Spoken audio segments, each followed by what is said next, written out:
জঙ্গিবাদ নিয়ে আবারও মেইন স্ট্রিম ও সোশ্যাল মিডিয়া আলোচনা হচ্ছে। অনেকে বিষয়টাকে সন্দেহের চোখে দেখছেন। এ বিষয়ে আপনার দৃষ্টিভঙ্গি কি?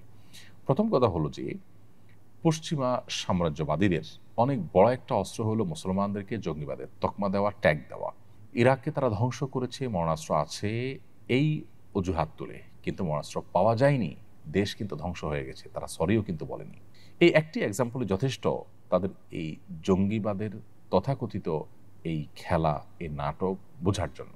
মুসলিম দেশগুলোকে, আমাদের মতো দেশগুলোকে চাপে রাখার জন্য তারা এই জাতীয় ইস্যুগুলোকে নানাভাবে ফুলিয়ে ফাঁপিয়ে প্রকাশ করে। আমরা জানি আমাদের দেশে চাঁদাবাজি, সন্ত্রাস, বহুবিধ অন্যায় অপরাধ কর্মকাণ্ড হয়।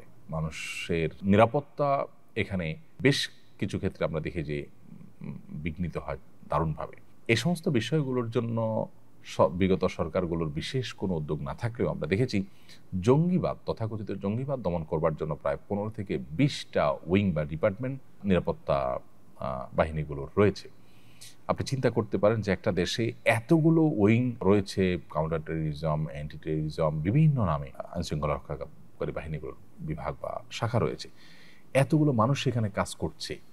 দেশে কি আসলে মানে জঙ্গিবাদের বাম্পার ফলন হয়েছে যে এত ডিপার্টমেন্ট কাজ করতে হচ্ছে, এতগুলো উইং থাকতে হচ্ছে, এতগুলো ফোর্স সেখানে কাজে লাগতে হচ্ছে? আমরা তো কোনো ঘুষ প্রতিরোধ এর জন্য এরকম কোনো বিশেষ ২-৪টা বাহিনী করতে দেখিনি।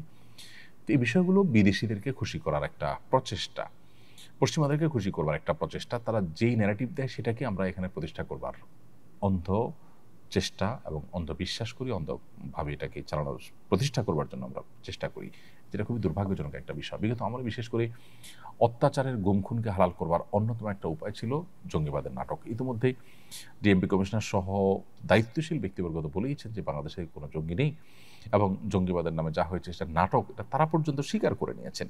এবং বহু মানুষ যারা গুম-খুনের শিকার হয়েছেন তাদের জবানবন্দিগুলো আমরা জানি, আয়নাঘরে রাখা থেকে নিয়ে বিভিন্ন বিষয়গুলো, এগুলোর জন্য জঙ্গিবাদকে একটা উজাদ হিসেবে ব্যবহার করা হয়েছে। অতএব সেটাকে নতুন করে ফিরিয়ে আনার চেষ্টা যে বা যারা করছেন তারা পুরনো সেই খেলাকে আবার বাংলাদেশে মঞ্চস্থ করার চেষ্টা করছেন। বাংলাদেশের মানুষ খুবই সচেতন এখন এই জিনিসগুলোর সব জারি তারা বুঝে গেছেন যে জঙ্গি বিরোধী অভিযানের নামে যে নাটক করা হয়েছে সেই নাটকগুলো এখন সবার কাছে দিনে আলোর মতো পরিষ্কার। কোরআন হাদিসের বই পুস্তক পাওয়ার পর সেটা ছবি দিয়ে জঙ্গিবাদী বা জেহাদি বই পাওয়া গেছে বলেও আপনার অভিযোগ করতে দেখা গেছে। জেহাদি বই থাকা কি কোনো দোষের কিছু? টনি ব্লেয়ার যদি ক্রুসেডের ঘোষণা দিতে পারেন, খ্রিস্টানদের ধর্মযুদ্ধের ঘোষণা দিতে পারেন, তাহলে মুসলমান জেহাদি চেতনা লালন করলে সমস্যাটা কোথায়? কোরআন এবং হাদিসে জিহাদের কথা আছে, তাহলে আমাকে কোরআন হাদিসকে বাদ দিব?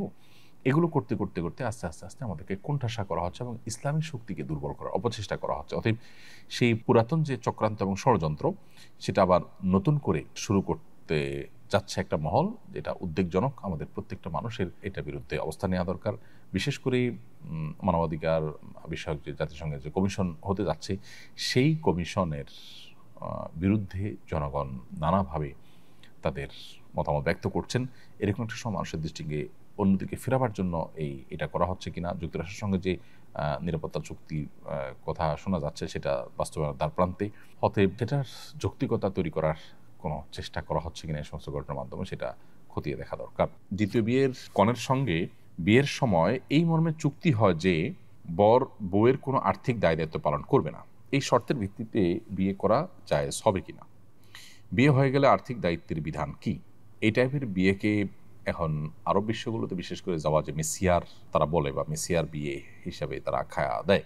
যদি কোনো স্ত্রী নিজে থেকে বলে দেন যে আমি আমার যে ভরণ পোষণের ব্যাপার আছে এটা থেকে আমি আমার স্বামীকে দায়মুক্ত করে দিলাম, স্বামীকে যদি তিনি দায়মুক্ত করে দেন তাহলে সেক্ষেত্রে এটা জায়েজ আছে, এটা নাজায়েজ কোনো বিষয় নয়।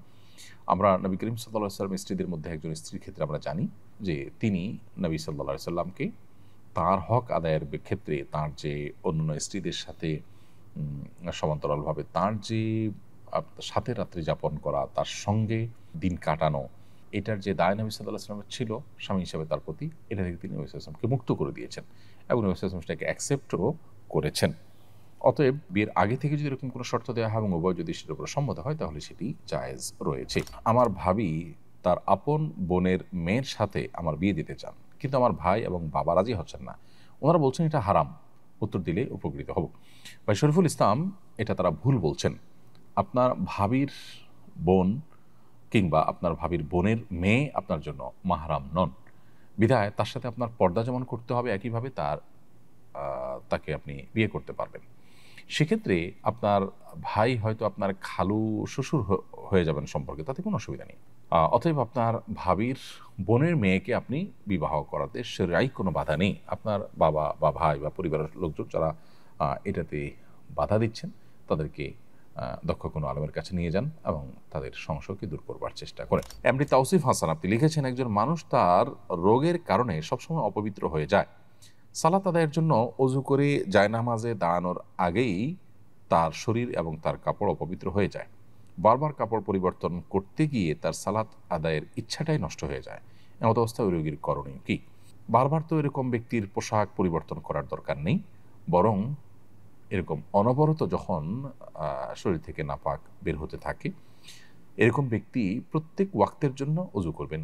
অজু করার পর ওই ওয়াক্তের মধ্যে যত খুশি তিনি নামাজ পড়বেন, তেলাওয়াত করবেন এবং ওই অজুতেই তিনি করবেন। এর মধ্যে ওই নাপাক বস্তু যতবার বের হবে তাতে তার অজু ভঙ্গ হবে না।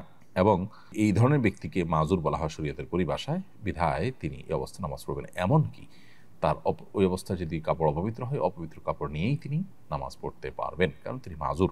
বিধায় অহেতুক কষ্ট করা এবং এভাবে নিজেকে নামাজের প্রতি আপনার বিরক্ত করে তোলা, এটার একেবারেই প্রয়োজন নেই। বিধায় এ বিষয়ে যথাযথ পদক্ষেপ নিলে ইনশাআল্লাহ বিদিনিল্লাহ এই সমস্যার সমাধান হবে। সাইম ইসলাম আপনি লিখেছেন, ঘুমানোর সময় লুঙ্গি টাকনুর নিচে পরা যাবে কি না?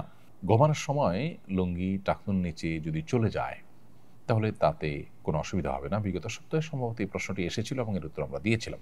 সাধারণ স্বাভাবিক অবস্থাতে একজন পুরুষের লুঙ্গি, পাজামা, প্যান্ট, চাদর, জুব্বা এগুলো টাকনুর নিচে যেন না যায় সেটা খেয়াল রাখতে হবে। হাদিসে কঠোরভাবে নিষেধ আছে। শোয়ার পরে যদি সেটা চলে যায় তাহলে সেটা আসলে মানুষের একে তো ইচ্ছার বাহিরে, দ্বিতীয়ত এটা সাধারণ এবং স্বাভাবিক অবস্থা নয়, যার কারণে এতে কোনো গুনাহ হবে না ইনশাআল্লাহ তাআলা। তবে স্বাভাবিক অবস্থাতে টাকনুর নিচে যেন আমাদের লুঙ্গি, পাজামা, প্যান্ট ইত্যাদি না যায়, সেই দিকটা আমাদেরকে খেয়াল রাখতে হবে। আস-সুন্নাহ ফাউন্ডেশন, উম্মার স্বার্থে সুন্নাহর সাথে।